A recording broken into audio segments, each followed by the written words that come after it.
Good day. Hi, my name is Charlotte. So I'm a new student. I was recently accepted into the sociology program. I had a few questions seeing that I'm new. My first one was, what would be my courses that I would have to pursue for my first semester? Okay, hi Charlotte, thank you for choosing UWI Sciences-UWI to do your degree. Can I have a look at your acceptance letter? Sure, of course. Thank you. So I'm seeing that you got accepted to the program. Full-time? Yes, I am. Okay. So you wanted to find out some information about your courses for the first semester. Yeah. But even before we go there, I just want to let you know that before you select your courses, there will be orientation for all students. Oh, okay. So the faculty will offer, they will have an orientation session, as well as our own department will have an orientation session. Even after that, there is academic advising. So during academic advising, this is where you will be speaking with all the lecturers. You will be assigned to an academic advisor, and of course, you have to check the department's website where the schedule for your academic advising is, and you can always pick on the time available that you're available, or that's convenient to you. So there will be time slots for academic advising, and at that session, this is where you'll know a lot about the selection of courses, course requirements, as well as the advisor will also guide you along your university journey in terms of your educational goals, as well as your career goals. Oh, okay, nice. And what about like the scheduling and the timetable for courses? So the timetable, you can get the timetable on the department's website. There is a link that will help you. You can navigate through that link and you will get the timetable. You could also use the university website through the students section, and also there is the timetable there.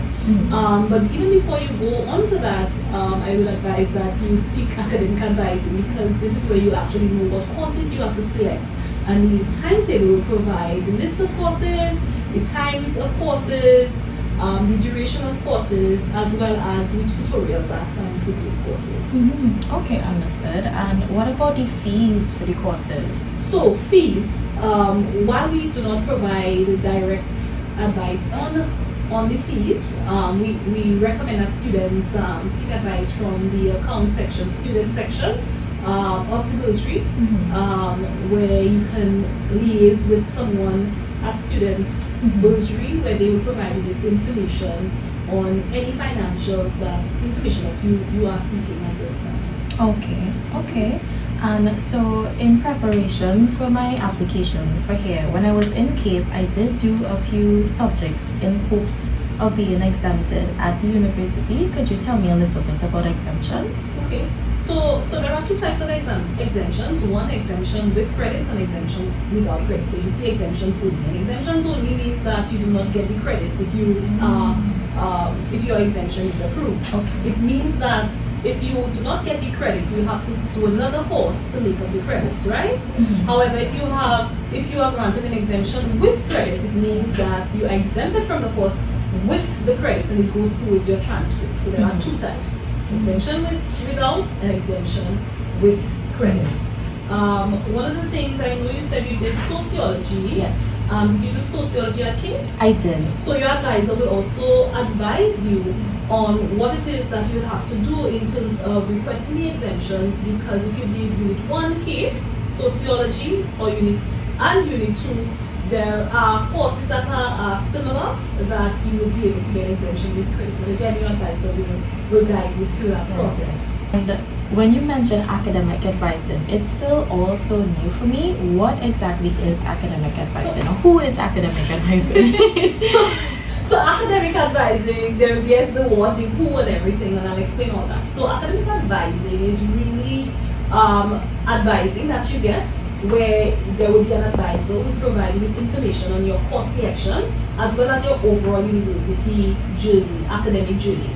It also gives you an idea of not just course selection, but what are the requirements for your program. It also, during advising, you'll get information about whether you want to do a minor, double major, or two minors, as well as information that could help you along in terms of your academic goals, your career goals. So that's something that you want to know. What's your career path? And so you can say, oh, I would like to become a statistician, or I would like to become a research analyst. So academic advising will actually give you some of that information that will help you meet some of those career goals that you will have as well. Okay. So it's really a support service that we provide during academic advising. For all the students? For all students. No one is exempted. And don't forget, at that time you can always ask questions, and if it is that you forget something, you can always refer to that advisor, communicate with them after that process.